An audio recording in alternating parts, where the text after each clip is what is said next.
اور اب وقت ہوا ہے جس میں ہم علم حاصل کرتے ہیں، علماء کرام کی نشست میں بیٹھتے ہیں۔ علماء کرام کا کسی محفل میں ہونا باعث برکت ہوتا ہے، اور یہ سیگمنٹ بھی ہے عالم کے بول۔ میں اپنے مہمانوں کا تعارف کراتا چلوں۔ ہمارے ساتھ موجود ہیں مفتی ابو محمد صاحب، السلام علیکم۔ السلام۔ کیسے مزاج ہیں؟ ٹھیک ٹھاک ہیں؟ کرم الحمدللہ۔ اور ہمارے ساتھ موجود ہیں مفتی زاہد اسلم صاحب، السلام علیکم۔ وعلیکم السلام۔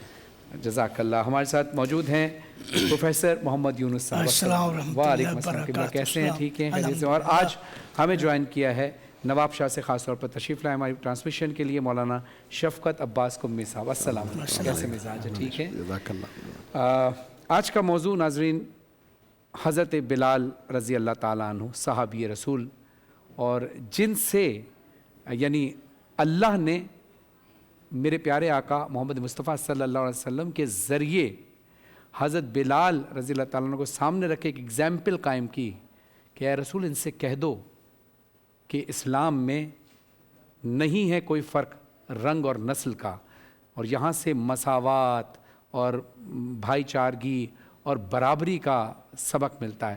تو آج حضرت بلال رضی اللہ تعالیٰ عنہ کے حوالے سے ہی آج ہم گفتگو کریں گے۔ ابو محمد صاحب یہ بتائیے کہ حضرت بلال رضی اللہ تعالیٰ عنہ کا جو اصل نام ہے وہ کیا ہے، اور ان کے نسب کے بارے میں کچھ ارشاد فرمائیے تاکہ گفتگو پھر آگے چلے۔ بسم اللہ الرحمن الرحیم۔ دمکتا رہے تیرے روزے کا منظر، سلامت رہے تیرے روزے کی جالی، ہمیں بھی عطا ہو وہ شوق ابو ذر، ہمیں بھی عطا ہو وہ جذبہ بلالی۔ بھائی واہ واہ۔ حضرت بلال رضی اللہ تعالیٰ عنہ جو ہیں اسلام کے دامن میں وہ عظیم انسان ہیں جنہیں استقامت کا جبل احد کہا جائے تو بجا ہوگا، اللہ اکبر۔ استقلال کا جبل احد کہا جائے تو بجا ہوگا۔ حضرت بلال رباح کے بیٹے ہیں، حبشہ سے آپ کا تعلق ہے، اور حضرت بلال رضی اللہ تعالیٰ عنہ کا دامن اسلام میں عظیمت کا وہ عظیم نام ہے جو قیامت کی صبح تک آباد رہے گا۔ شاید حضرت بلال رضی اللہ تعالیٰ عنہ کی یہی وہ صفت اور استقامت تھی کہ جس کی وجہ سے آقا دو جہاں صلی اللہ علیہ وآلہ وسلم معراج کی رات جب جنت میں گئے تو قدموں کی آہٹ کی آواز آئی۔ حضور صلی اللہ علیہ وسلم نے پوچھا یہ کس کے قدموں کی آہٹ کی آواز ہے، یہاں جنت میں کون ہے؟ عرض کیا گیا یا رسول اللہ یہ بلال کی آواز ہے۔ فرمایا میں تو جنت میں ہوں، اور بلال تو مکہ میں ہے، وہ تو دنیا میں ہے۔ فرمایا یا رسول اللہ وہ چلتا مکہ کی گلیوں میں ہے، قدموں کی کھڑکھڑاہٹ جنت میں سنائی دیتی ہے۔ کیا بات۔ حضرت بلال رضی اللہ تعالیٰ عنہ دامن اسلام میں اس ہستی کا نام ہے جو مؤذن رسول کہلائے، اور مؤذن بھی وہ کہ جب ہم اذان دیتے ہیں اشہد ان محمد رسول اللہ تو ہمارے سامنے حضور کا وہ 1400 سال پرانا چہرہ ہے، یعنی حضور صلی اللہ علیہ وسلم موجود دنیا میں نہیں ہے، روزے میں ہیں، ہم تصور میں نام لے رہے ہیں۔ مگر حضرت بلال وہ خوش قسمت ترین انسان تھے کہ جب اشہد ان محمد کہتے تھے تو محمد مصطفیٰ کا چہرہ بھی سامنے ہوتا تھا۔ حضرت بلال رضی اللہ تعالیٰ عنہ اس ہستی کا نام ہے کہ آپ کے ساتھ ایک مرتبہ امیہ بہت زیادہ تشدد کر رہا ہے، اور تشدد کرتے کرتے کرتے وہ جو غلام تھا جو آپ کو مار رہا تھا تو وہ کہنے لگا بعد میں اس کے امیہ کے جانے کے بعد کہ دیکھو تمہیں میں نے خون آلود کر دیا، اتنا تمہیں مارا، اتنا تشدد کیا، تمہارے میرے اسٹیٹس میں کوئی فرق نہیں ہے، تم بھی غلام ہو میں بھی غلام ہوں، تم بھی رنگ کے کالے ہو میں بھی رنگ کا کالا ہوں، تم بھی اپنا ان کی خدمت پر معمور ہو میں بھی خدمت پر، تو اس کلمے کو چھوڑ کیوں نہیں دیتے؟ تھوڑی دیر کے لیے اس کلمے کو چھوڑ دو تاکہ تشدد کم ہو جائے۔ تو حضرت بلال نے یوں چہرے پہ ہاتھ پھیرا، اپنا خون صاف کیا، پتھر پہ ہاتھ مارا، اور پھر اپنے دل پہ ہاتھ رکھ کے کہا تیرا میرا بظاہراً اسٹیٹس ہے کہ تو بھی غلام میں بھی غلام، تو بھی رنگ کا کالا میں بھی رنگ کا کالا، تو بھی عربی نہیں میں بھی عربی نہیں، لیکن تیرا میرا سب کچھ ایک ہے، لیکن تیرا میرا دل ایک نہیں ہے، تیرے میرے دل میں فرق ہے۔ تو پتہ یہ چلا کہ اسلام وہ مذہب ہے جس میں ظاہر اسٹیٹس نہیں دیکھا جاتا، باطن کا اسٹیٹس دیکھا جاتا ہے۔ اللہ تعالیٰ ہمیں ان کے نقش قدم پر چلنے کی توفیق نصیب فرمائے۔ یہی بلال ہیں جن کو سیدنا صدیق اکبر نے بھاری بھرکم رقم خرچ کر کے خریدا اور حضور کی خدمت میں پیش کیا۔ ایک کالر ہمارے ساتھ موجود ہیں، السلام علیکم۔ وعلیکم السلام، میں زاہد بات کر رہا ہوں نواب شاہ سے۔ جی زاہد صاحب نواب شاہ سے، جی سوال کیا کرنا چاہیں گے علماء کرام سے؟ میرا سوال یہ ہے کیا شوگر یا کوئی دائمی مریض اگر روزہ نہ رکھ سکے تو کیا اس کو صحت یاب ہونے کے بعد قضا رکھنی ہوگی؟ اچھا ٹھیک ہے میں سوال ایک شرعی سوال ہے، ایک ایک جملے میں سب سے جواب لے لیتا ہوں، فقہ جعفری کے حساب سے بھی اور اناف کے حساب سے بھی۔ پروفیسر صاحب وہ سوال یہ کہ شوگر کے پیشنٹ ہیں، وہ کہہ رہے ہیں شوگر کی وجہ سے میں روزہ نہیں رکھ پا رہا، تو کیا میں صحت یاب ہونے کے بعد وہ روزہ دوبارہ رکھ سکتا ہوں؟ بالکل اسے قضا دیں گے۔ ٹھیک ہے، یہی متفق ہے سب؟ جی، اس کی قضا واجب ہوگی۔ مولانا صاحب اس میں فدیہ بھی ہے اچھا قضا کے علاوہ، تو 750 گرام جو ہے وہ اگر قضاء تاخیر، اگر بیماری کی وجہ سے تو ٹھیک ہے، لیکن اگر جان بوجھ کے نہیں رکھتا یا سفر کی وجہ سے پھر اس کا فدیہ بھی ہے۔ ٹھیک ہے۔ ہماری فقہ میں اگر صحت یاب نہ ہو تب فدیہ ہے، جی اگر صحت یاب ہو جائے تو روزہ ہی رکھے گا۔ نہیں، ہمارے ہاں بھی یہی ہے، فدیہ بھی ہے قضا بھی ہے، لیکن اگر بیمار ہے تو اس پر صرف قضا ہے۔ اس میں یہ ہے نا شیخ صاحب، یہ اگر قضا بھی ایسی فدیہ۔ بیماری ہے جس میں شفا کی امید نہیں ہے پھر تو اس کا کفارہ دے، اگر ہے امید ہے کہ میں صحیح ہو جاؤں گا پھر قضا دے گا۔ ویسے شوگر تو بہت کم ایسا ہوتا ہے کہ وہ بعد میں ٹھیک ہوتی ہے، لیکن زیادہ تر لوگ اوریج مریض ہوتے ہیں وہ پھر صحت یاب ہونے یعنی ہم اس کو اگر یہ کہہ سکیں کہ شوگر ایک بہت ہائی لیول پہ ہوتی ہے، ایک ہوتی ہے جو نارمل ہوتی ہے جس میں ہم روزہ رکھ سکتے ہیں، تو اس میں بہرحال چلیے آپ کو اس کا جواب مل گیا ہوگا۔ اب ہم آتے ہیں اپنے موضوع کی طرف۔ پروفیسر محمد یونس صاحب، یہ بتائیے کہ اسلام قبول کرنے کے بعد کیا کیا فضیلتیں ملی حضرت بلال رضی اللہ تعالیٰ عنہ؟ واہ واہ واہ، سبحان اللہ۔ حضرت بلال رضی اللہ تعالیٰ عنہ اسلام قبول کرنے کے بعد جن آزمائشوں سے گزرے وہ دل دہلا دینے والی آزمائشیں تھیں۔ اللہ تعالیٰ نے آپ کو وہ عظمت بخشی، رسول اکرم صلی اللہ علیہ وسلم کا ساتھ بخشا، اور نبی کریم صلی اللہ علیہ وسلم نے اپنے لین دین کے معاملات حضرت بلال کے سپرد کیے ہوئے تھے۔ اللہ کے رسول کے ساتھ ہمیشہ رہتے تھے۔ رسول کو فرماتے ہیں قد مضى علیہ ولا بلال 30 لیلۃ لم یکن لنا للعقل الا ما ابتا اخفا ابتا بلال۔ ہم پر اتنے 30 دن ایسے بھی گزرے ہمارے لیے کھانے کے لیے کچھ نہیں تھا، اللہ اکبر۔ صرف جو بلال کی بغل میں دبائے ہوئے تھے کچھ تھوڑی پوٹلی، اسے تھوڑا تھوڑا کھاتے تھے ہم۔ بلال رضی اللہ تعالیٰ کی عظمت یہ دیکھیے، جب رسول اکرم صلی اللہ علیہ وسلم معراج پر گئے تو آپ نے حضرت بلال کے جوتوں کی آہٹ سنی جنت میں۔ یا واپس تشریف لائے بلال، ما ہوا ارج عمل انت تعملہ سمیت خشف نعلک فی الجنہ۔ بلال سب سے زیادہ امید افزا کیا عمل ہے جو آپ کرتے ہیں؟ میں نے تمہارے جوتوں کی آہٹ جنت میں سنی۔ اللہ بلال رضی اللہ دیکھیں کتنے عظیم انسان ہے۔ آپ نے یہ نہیں کہا یا رسول اللہ، آپ نے پتا ہے کہ امیہ بن خلف مجھے کتنا مارتا تھا، امیہ بن خلف مجھے یہ میں نے اسلام کے لیے بہت، یہ کچھ ذکر نہیں کیا۔ کیا ذکر کیا؟ انی اورا ارجا عمل، میرے نزدیک سب سے امید افزا جو عمل ہے وہ یہ ہے کہ ما اتحدث الا تودعت وما تودعت الا صلیت رکعتین۔ اللہ کے رسول صلی اللہ علیہ وسلم، میں ہمیشہ وضو سے رہتا ہوں، اور جب بھی وضو ٹوٹ جاتا ہے وضو کرتا ہوں اور وضو کے ساتھ 2 رکعت پڑھتا ہوں۔ مجھے امید ہے کہ اللہ تعالیٰ نے یہ میرا عمل قبول کر لیا۔ اللہ اکبر۔ آپ دیکھیے کیا کہا، یہ بڑے بڑی جو آزمائش ان کا ذکر نہیں کیا، وہ عمل جو اللہ جانتا تھا۔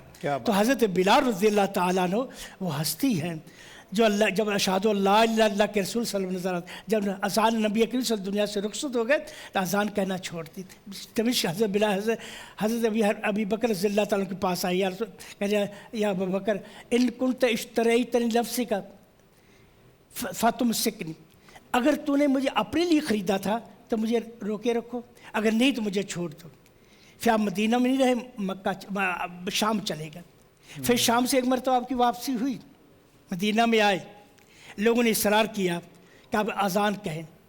جب آپ نے اذان کہی اشہد ان محمد رسول اللہ کہہ سکے، رو پڑ چیخے، مدینہ پورا مدینہ نکل آئے، شاید اللہ کے رسول دوبارہ زندہ ہو گئے، اللہ اکبر۔ اللہ تو نہیں کہہ سکے۔ تو حضرت بلال رضی اللہ تعالیٰ کی وہ ہستی ہیں جنہوں نے اسلام کی عظمت کا دلیل منار ہیں، اور ہمیں اس سے سبق ملتا ہے کہ اسلام انسانوں کے ظاہر سے فرق نہیں کرتا، اسلام کے نزدیک وہاں ہے ایمان اور اخلاق سے فرق کرتا ہے۔ ماشاءاللہ ماشاءاللہ، ایمان اور اخلاق ضروری ہے ناظرین، اسی لیے کیونکہ حضرت بلال رضی اللہ تعالیٰ عنہ کا رنگ سیاہ تھا، زبان میں لکنت تھی، اور جب ہم کسی سے ملتے ہیں یا تعلق بناتے ہیں تو سب سے پہلے دیکھتے ہیں اس کا چہرہ کیسا ہے۔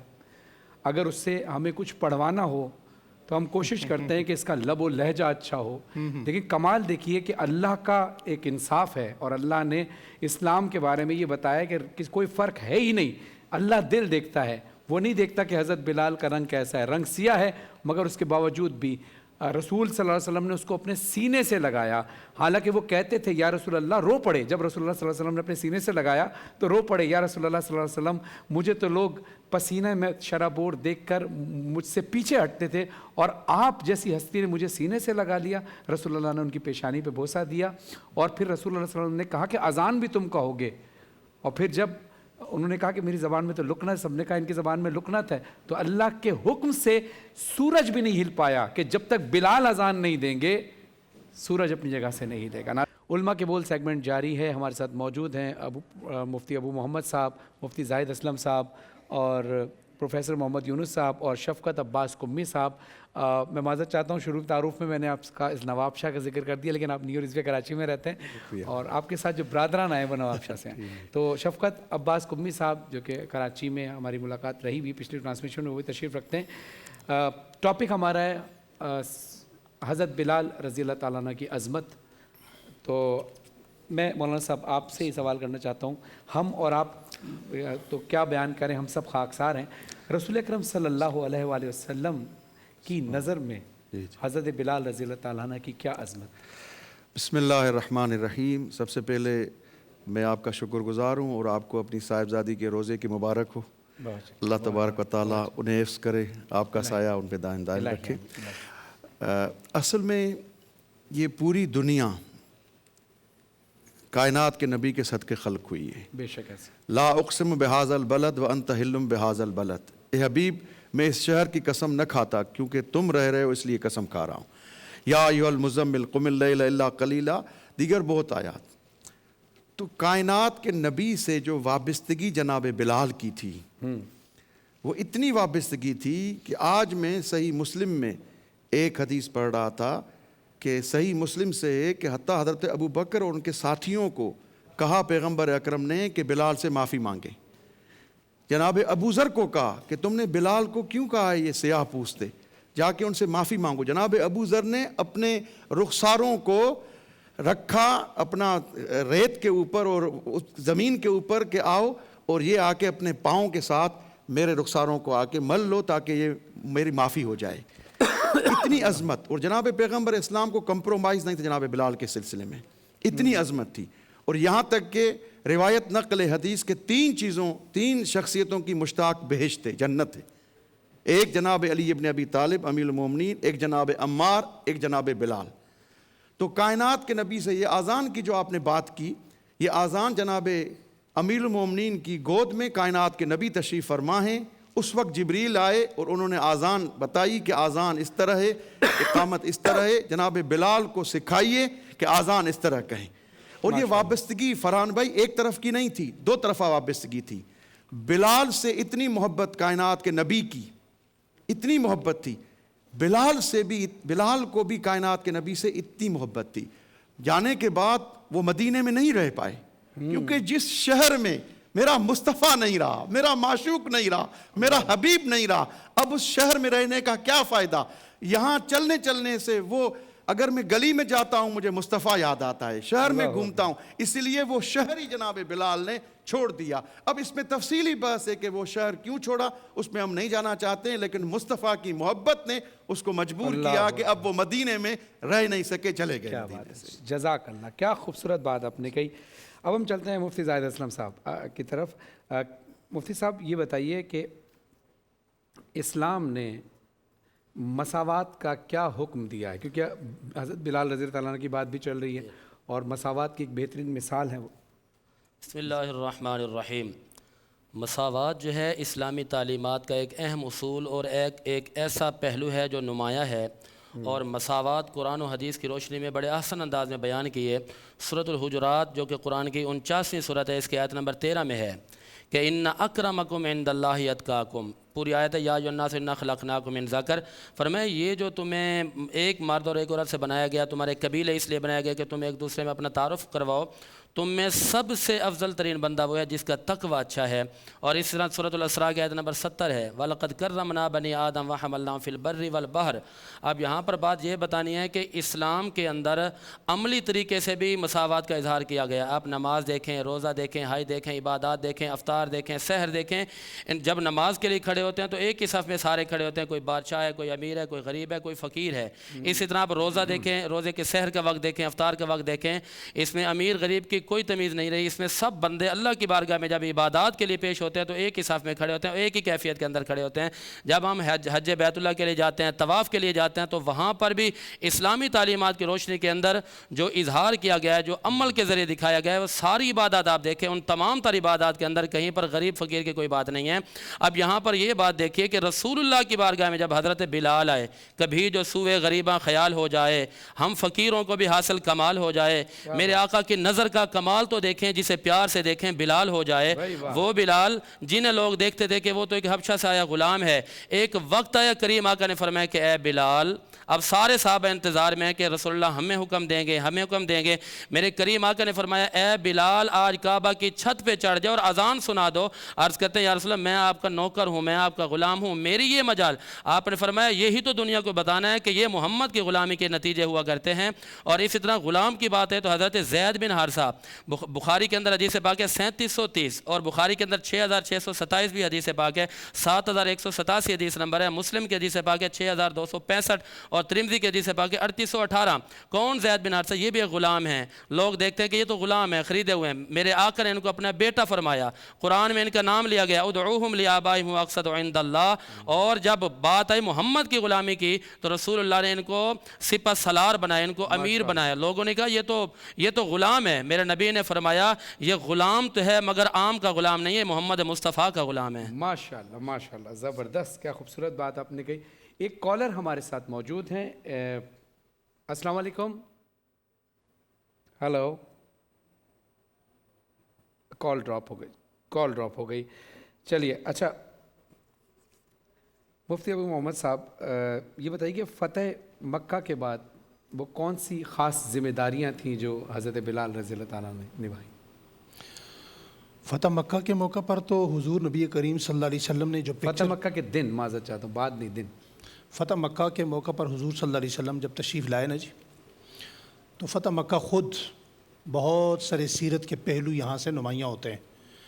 حضور نبی کریم صلی اللہ علیہ وآلہ وسلم جب تشریف لائے نا، تو آپ کے آنے کا جو انداز تھا وہ دیکھنے کے قابل ہے کہ بہت بڑی بڑی شخصیات پیدل چل رہی ہیں، اور آپ کی آل اولاد بھی پیدل ہے، اور آپ اپنے ساتھ جس بچے کو بٹھایا ہوا ہے وہ ایک غلام کا بیٹا ہے۔ دنیا کا سب سے بڑا فاتح آ رہا ہے مکہ میں۔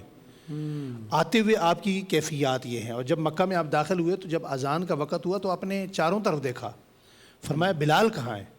وہی اذان جو حضرت بلال سے دلوائی گئی وہ نیچے بھی دلوائی جا سکتی تھی، مگر آپ نے فرمایا بلال آج اذان آپ دیں گے۔ فرمایا یا رسول اللہ اذان میں دوں گا مکہ فتح ہونے کے بعد؟ فرمایا اذان آپ دیں گے۔ فرمایا یا رسول اللہ کہاں دوں؟ فرمایا کعبے کی چھت پہ۔ فرمایا یا رسول اللہ کعبے کی چھت پہ؟ اب کعبے کی چھت پہ بندہ کھڑا ہوگا، ویسے تو منہ کعبے کی طرف کرے گا، لیکن کعبے کی چھت پہ کھڑے ہو کر منہ کدھر کرے گا؟ واہ، تو حضور نے فرمایا بلال تم کعبے کے اوپر ہو، تم میری طرف دیکھو، کیا بات، میری طرف دیکھ کر تم اذان دو۔ یار اس بات میں پوچھا گیا یا رسول اللہ بلال کو کعبے کی چھت پر کیوں کھڑا کیا گیا؟ تو حضور نے آنکھوں میں آنسو آ گئے، فرمایا مجھے وہ وقت یاد ہے جب بلال کو آسمان کی طرف نظریں اٹھا کر دیکھنے کی اجازت نہیں تھی۔ آج میں محمد یہ چاہتا تھا کہ وہ لوگ آج بلال کا مقام دیکھیں نظریں اٹھا کے، جس بلال کو کبھی اوپر دیکھنے کی اجازت نہیں تھی۔ تو جو بلال کبھی اوپر نہیں دیکھ سکتا تھا، اس کی نظروں کو جھکانے والے آج سر اٹھا کر بلال کو دیکھ رہے ہیں۔ بھائی واہ، کیا خوبصورت۔ وعلیکم السلام بھائی، کیسے ہیں؟ وعلیکم السلام جی، کہاں سے بات کر رہے ہیں؟ کیا نام ہے آپ کا؟ میرا نام علی ہے، میں لاہور سے بات کر رہا ہوں۔ جی علی صاحب لاہور سے، کیا آپ سوال کرنا چاہیں گے علماء کرام مجھے سے؟ یہ معلوم کرنا تھا کہ بہت سے لوگ یہ کرتے ہیں کہ زکوٰۃ کے پیسوں میں سے مسجد کو ڈونیشن دیتے ہیں یا اسپتالوں کو یا چیریٹی والوں کو ڈونیشن دیتے ہیں، تو کیا یہ صحیح ہے؟ زکوٰۃ کے پیسوں سے مسجد کو اور جو مدر ٹرسٹ وغیرہ جو ہوتے ہیں ان کو ڈونیشن دیتے ہیں، کیا جائے؟ زکوٰۃ کے خاص مصارف ہیں، زکوٰۃ مسجد میں تو لگتی ہی نہیں ہے، اور اگر کسی ٹرسٹ میں بھی دیتے ہیں تو ٹرسٹ میں بھی مصرف پر لگنا ضروری ہے، ٹرسٹ کی تعمیرات پر، ایڈورٹائزمنٹ پر نہیں لگتی۔